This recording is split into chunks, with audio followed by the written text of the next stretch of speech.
4 times champion ang kalaban namin dito sa Nueva Ecija. Mukhang mapapalaban na naman ang Team Fuego Esports. Wow, Lupao!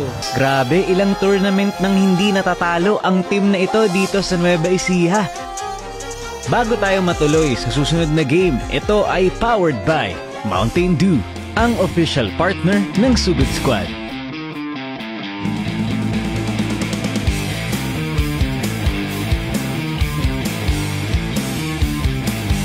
Yo!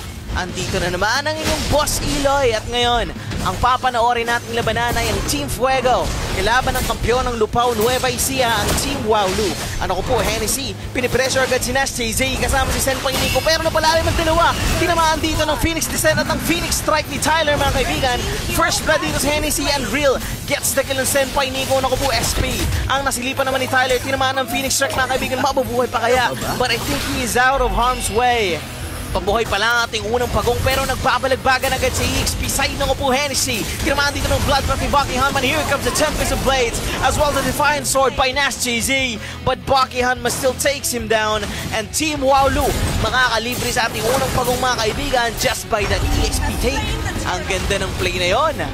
At sa itaas Feds, kumukuha lang ng turret ratings mga kaibigan ng Cams. Ang ganda ng pwesto dito sa bush kasama si Senpai Nicolay. May setup na mangyayari na po. Sino kaya ang mabibiktima ng plano ng Team Fuego? At si Baki Hanma nagkamali ng pasok. Tinamaan dito ng Shadow Stampede. Thunders di kumonekta pero tinamaan naman ng overtime ni SP. Nagpop na ng Curse of Blood mga kaibigan. Phantom Execution pero wala pa rin nabigyan. Gumamit na ng Netherrealm and Tyler is forced to use that Fury of the Phoenix. Oh, naku po SP. May setup na mangyayari. Here comes the shortcut play mga kaibigan at pasok ang Fuego family and they take down Tyler na para bang nothing happened lang. Grabe. At ito na, Senpai Nicolay minamatay lang ang purple buff ni Nash JZ pero naganyan ang retribution ako po. Ang lane ng Team Wowlu, wala mo ng purple buff mga kaibigan using the Tempest of Blades to save himself. Papasok na ang Team Fuego pero here comes the setup. Curse of Blood Fury of the Phoenix combo pero na-deny lang na Netherrealm ni Cams ang damages Feds. Doing a lot of damage with that heavy crossbow as well and he takes down Baki Hanma. Ang second turtle natin ay mapupunta sa Team Fuego. Nagkakaurahan lang ang gold laners natin mga kaibigan pero si SP na naman may tinamaan ng shortcut play. Si Nash JZ ang mabibigyan mga kaibigan. Si Real naman ang gustong i-take na ng Team Fuego pero ang ganda ng pag-frontline dito ni Baki Hanma with that bloodbath. Stunning SP at eto na rin si Ryzen hitting that flying tackle sa mukha ni SP and Baki Hanma takes down SP on that clash. Nag-swap na ng lane si Real at si Ryzen mga kaibigan at si Real against two players from Team Fuego at eto naman SP. Ang ganda ng portal play mga kaibigan. Pinabagsak dito na si Tyler nakapag-pop pa ng Curse of Blood dito si Baki Hanma pero kinounter na naman ng Netherrealm ni Cams mga kaibigan at mapapabagsak na dito si Baki Hanma. Pets gets a double kill. Nakapagpop pa dito ng grab kay SP. Si Real mga kaibigan pero ikaw na lamang natitira. Phantom Execution at Senpai Nico ang kumitel sa buhay niya. Rektahan agad sa middle lane ng Team Fuego at ang unang tore ay mapapatumba na nila. Buhay na ang pangatlong pagong at ang Team Fuego na naman ang makakalibre sa ating objektiba. Naku, Ryzen, maling decision yan na SP. Hits on the shortcut play mga kaibigan. Tinamaan pa ng overtime. Ryzen nakapag-flicker at pa pero yan si naghabol. Using that Ionic Edge to take him down. At ang second bottom turret ang gustong patumbahin dito ng Team Fuego mga kaibigan and they do. Ang ganda ng setup na yon. Di pa nakontento si SP sa mga plays niya kaya nagabang ulit sa damuhan mga kaibigan. Naku po, Baki Hanma nagkamali ka na sinilip. Here comes the shortcut play. Nakapagpampa din ng Curse of Blood as well as the combination of the Fury of the Phoenix mga kaibigan pero again Cams with that Netherrealm to save the team and the damages from the heavy crossbow of Feds. Si Real na lang natitira with that grab mga kaibigan at nabigyan na naman siya ni Feds. Another double kill from the marksman of Team Fuego. Ang laking problema talaga ng Team Wowlu ang mga setup dito na SP mga kaibigan at ang ating unang Lord ay mapapasa kamay ng Team Fuego Esports. Mid lane ang napiling daanan ng Lord ng Team Fuego at ang Team Fuego umaaligid lamang sa labas ng base ng Team Wowlu pero si Pets na komposisyon medyo napalalim tinamaan dito ng immobility slam nako po. Here comes the Curse of Blood following with that Fury of the Phoenix mga kaibigan na nakapag-shutdown dito si Ryzen kay Pets at nako this is a 4v5 situation at ito ang perfect timing para gumawa ng plano ang Team Wowlu para makabawi sa Team Fuego mga kaibigan pero eto na dinadahan-dahan na nilang i-poke ang objektiba pero Nash JZ medyo napalalim ang Senpai Nico sees the opportunity to take him down. Nicolay goes in. Natulak ng Celestial Armament but he still gets a double kill. Here comes the dashes. Oh my Nicolay! Triple kill na naman. Grabe ka. Grabe mga flashy and dash plays buy pa ang Lord, and Nikolai goes in again with that Phantom Execution. Muntik nang mabigyan si Ryzen mga kaibigan, but the objective goes down. Team Fuego, bottom inhibitor turret ang maging target, and they take it down. Exposed na ang base ni Team Walu. Hennessy goes in with that transcendent quarter na Ionic Catch mga kaibigan. Muntik na mabigyan, but the base, grabe mga dashes dito sent by Nico. Another Phantom Execution, but Team Fuego wins the first match. Ang ating Mountain Dew MVP of the game ay walang iba kundi ang chip ni SP. Katapos ng mainit na labanan, rekta naman tayo sa ating game number 2. Blue side naman ngayon ang Team Fuego at red side ang Team Walu. Grabe, di pa rin ako makamove on sa bakbakan nila kanina guys, no, sa game number 1. Pero eto na naman sa itaas, red pa naging target. Pets medyo napapalalim by he goes out with that flicker. Earthen Rampart ginamit yun na SP.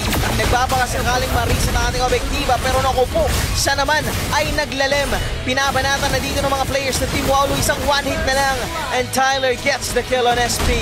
Ganda na sana ng invade doon pero nabaliktad sila. Ano? Nash JJ, tinatry pang kunin ang green jungle dito ni Senpai Nico, pero aktibo mga players sa Team Fuego. Nanakap na ni Jet Kundo dito ni Feds. Here comes the Malice Shocker, tinamaan ang bangka sa mukha, and Senpai Nico gets him down. Ryzen na trap dito ang Earthen Rampart na SP mga kaibigan. Nagkamali pa ng corrosive strike na po, and nakapag-double kill dito si Senpai Nico. Naghahabol ang Team Fuego na slow na ng Void Crystal ni Camps. May mabibigyan ba? But I think that's the end of that fight. Ang ating unang pag-go ngayon dito na at ang Team Fuego ang nauna sa ating objektiba. Tinamaan dito ng heavy spin si Ril mga kaibigan. Mountain Shark has been casted. Maghahanap na mabibigyan. Dito tumamang bangka, pero Camps gets the kill on Ril kasi tumuluntun malapit sa kanya using the previous fighter. Naku po, ang ating unang objektiba is safely gonna be taken down by Senpai Nikolai. Ano? Cold lane. Ako, mabibigyan ba si Feds? Pero ang ganda ng reveal ng Mountain Shark dito Senpai Nico. Ang ganda ng turn with a way of the Dragon Flicker kick. Muntik nang mabigyan dito si Bakihan. He's out with that AOG. Tyler pinanghawakan lamang na agaw dito na Tectonic Church from SP and SP. Pinipressure lang si Nash TZ. Pero naku po, Pets. 2v1 situation dito sa Golden mga kaibigan. Nakakapa ng Jet Kundo dito si Bakihan. Pero nakakapag-stack si Ryzen. Here comes the torn apart memory and the abyssal impact to take him down. Balagbagan na naman sa orange buff ng Team Walu mga kaibigan. And here comes Camps. Popping that RWM, pero naiwasan lang ni Bakihan. Medyo na pressure, going back for a bit. Now Real, popping that previous fighter, nag-aabang ng tempo. Tatoti naman ng Land Shaker, Senpai Nico, popping that Mountain Shark, nagbato na ng bangka sa likod ng Hennessy. Throne of Ruin, tech charge from SP, pero may pasagot rin na tech charge si Tyler mga kaibigan. Bagsak sa SP, nasipa ni Fed si Tyler, and he takes him down. Ang ganda ng clash na yon. Buhay na ang ating pangatlong pagong at ang Team Walu ang nauna sa ating objektiba mga kaibigan. At ako po SP has this concealed play available. Naghahanap na magiging target. Senpai Nico, Mountain Shark has been casted. Traceless, si Bakihan man tinamaan ng bangka. He goes down in the hands of Nico. Nag-aantay pa ng sino pang gustong mabigyan dito. But Tyler, naago na naman ang tech charge mga kaibigan. Earthen Rampart, ang ganda ng flicker tech charge combo. RWM, binagsak na rin. Ryzen goes down in the hands of Camps mga kaibigan. And double kill para kay Senpai Nico. Buhay na ang ating unang lord at ang Team Fuego. Hinahanap lang ang magiging pwesto ng Team Walu mga kaibigan ng SP. Tinamaan ng heavy swing dito si Bakihan. Ang ganda na sana ng pwesto dun sa damuhan. At si Pets, ang ganda rin ng pagpupush dito sa top inhibitor ng Team Walu mga kaibigan. Kaya mapipilitan silang hanapin at machempohan dito si Pets. Naku po, muntik nang ma-takedown, and Pets actually gets the second top third dito ng Team Walu mga kaibigan SP. Nagpo-provide lang ng vision sa kanyang oponan at paangat na mga players ng Team Walu mga kaibigan. Gustong-gustong bigyan dito si Pets kasi nagsosolo. Mabibigyan kaya nila, pero alam ni Pets na siya ang magiging target. Naku po, tumitipi-tipi na at nasayang ang oras dito ng Team Walu. Ang Team Fuego snatches the first lord. Top lane ang napiling marchahan ng objektiba ng Team Fuego at ito na SP. Popping that conceal mga kaibigan, naghanap na ng tempo at mukhang si Pets ang mauna sa ating execution dito. Ito na, Jet Kundo, naghanap ng target at Bakihan, mahits him with an unbreakable ako. Tyler, ginamit ang Tectonic Charge. Isa lang ang tinumaan, pero ito na RWM and the Tectonic Charge combo. Way of the Dragon Kick 10. Nasipa din si Nash TZ. Unstoppable na. Dito si Senpai Nico, nakapag-double kill si Pets. Bagsak na sarili mga kaibigan. Exposed na ang base. And ang Team Fuego ang mananalo sa ating second game. Ang ating MVP of the game sa game number 2 ay walang iba kundi ang Yisun Shin ni Nikolai. Game number 3. Blue side na naman ang Team Walu mga kaibigan at red side at Team Fuego. This is going to be the decider match. Sino kaya ang mananalo at sino kaya ang magsisecure ng series ito? Pero naku po, Tyler, pinresyo na agad ni Senpai Nico. Camps takes Tyler down at mukhang mabibigyan rin si Senpai Nico. Ay napalalim ang puncture and grabe. Early on the match, agresibo na. Nauna sa ating unang objektiba ang Team Fuego, mga kaibigan. Here comes Camps using that RWM pero na-cancel din kasi pinap na ang Glorious Spot. Hindi bakahan masya. Naging target but Camps still gets the objective, mga kaibigan. Black Dragon form has been casted by Hennessy. Papalapit na si Pence. Naku po, goes in with a Vengeance Flicker. He gets a double kill and a triple kill. Ilista mo na sa gold laner ng Team Fuego. At naku po, Nash TJ, pinipressure din ng SP na di makuha ang purple buff, mga kaibigan. Goes back with a quad shadow. Naku po, tinamaan pa din ang unbreakable pero he retraced the purple. Nakuha nga niya pero grabe ang pressure na ginawa ni SP doon. At naku, SPD talaga pinapahinga si Nash TJ dito. Ang red buff naman ang pinressure niya. Naku po, quad shadow, ginamit na lahat ng shadows. Tinamaan ang unbreakable sa mukha. And SP, sinapak ng steel bones on Nash TZ goes down. Na-retry na dito ni Senpai Nico ang red buff, mga kaibigan. Dawn of Light ginamit na ni Tyler. Nag-aabol na mga players ng Team Waulo pero naku po, medyo makulit talaga mga players ng Team Fuego. Naku, SP, si Nash TZ na naman ang magiging target holding that unbreakable. Tinamaan sa mukha at andito na si Peds. Going with that vengeance, mga kaibigan. Nag-aantay na tempo. Final slash. Dalawang tinamaan ng RWM from Camps. Ang ganda ng slash to ni Feds. Pinabagsak si Ryzen. Grabe. Nash TZ, tamang lipat lang sa ulap pero di in-expect na may angry SP na naman sa damuhan. Di makakuha ng purple buff, mga kaibigan. Grabing pressure ang binibigay ni SP dito. And now Senpai Nico, Phantom Execution and he gets the objective. Tignan nyo naman kung nasan si SP. Nakatayo lang sa orange buff ng Team Waulo at pinipressure si Nash TZ at tinamaan dito ng Infinite Extension at Mystic Field from Tyler. Si SP, mga kaibigan, anak ko, Dawning Light ginamit na ni Tyler Camps using that RWM to pressure the follow-up sa SP. Forced to use that AOG para makalis. Camps takes down back Hanma pero si Real binato ng yoyo dito si Senpai Nico. He goes down but Peds takes the life of Ryzen. Papagsak na ang first gold lane turret ng Team Waulo, mga kaibigan. At SP, puma-frontline talaga, providing vision for the team. Sobrang kunat na ng gatot karsya ng Team Fuego. He's just trying to annoy the mirror, mga kaibigan, but Hennessy gets a solo kill on Nash TZ, popping that AOG para makalis dito si SP. Ginamit na rin ang Revitalize, mga kaibigan. RWM, here comes the follow-up. Senpai Nico with that Thorntos, mga kaibigan. Phantom Execution, si Tyler magiging target but he was able to flicker out. Napilitang mag-back off ang mga players ng Team Waulo. And the angry SP,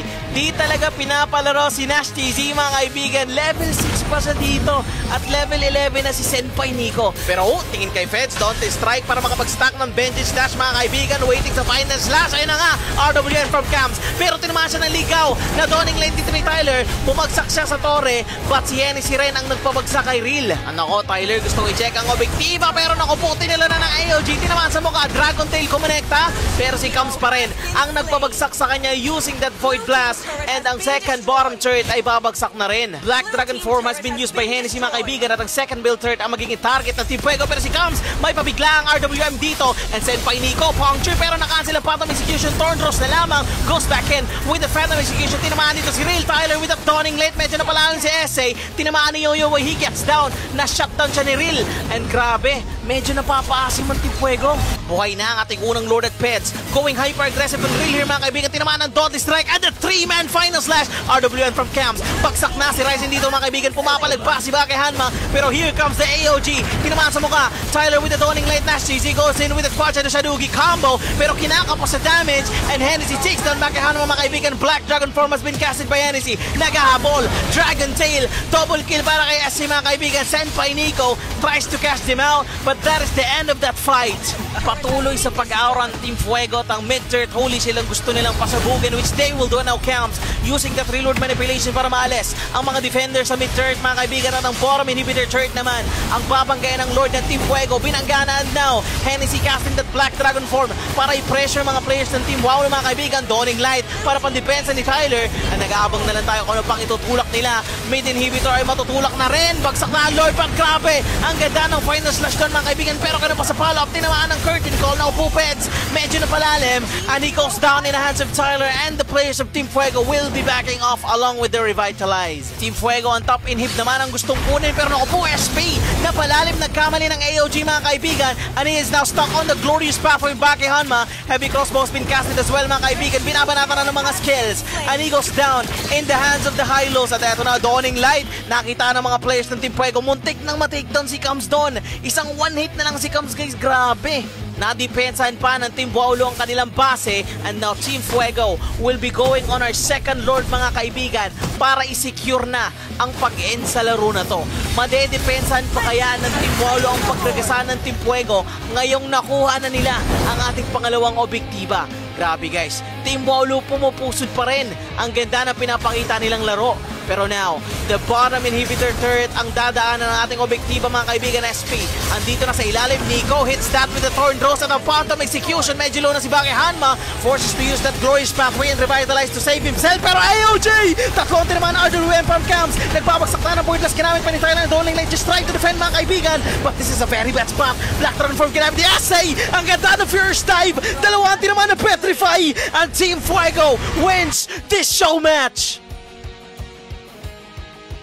Sa game number 3, ang MVP natin ay ang gatot ni SP pa rin. So yun, matapos ang matinding bakbakan, bagamat hindi pinalad ang kampyon ng Nueva Ecija, binigyan pa rin namin sila ng mga papremyo. At marami din kaming binigay sa mga tao doon na mga merch at diamonds na galing sa Mountain Dew.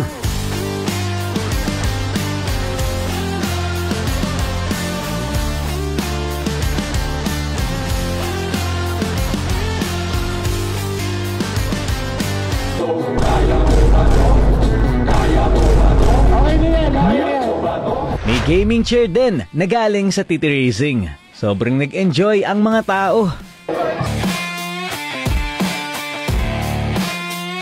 Yun lang muna for this video. Maraming salamat sa panonood, and to God be the glory.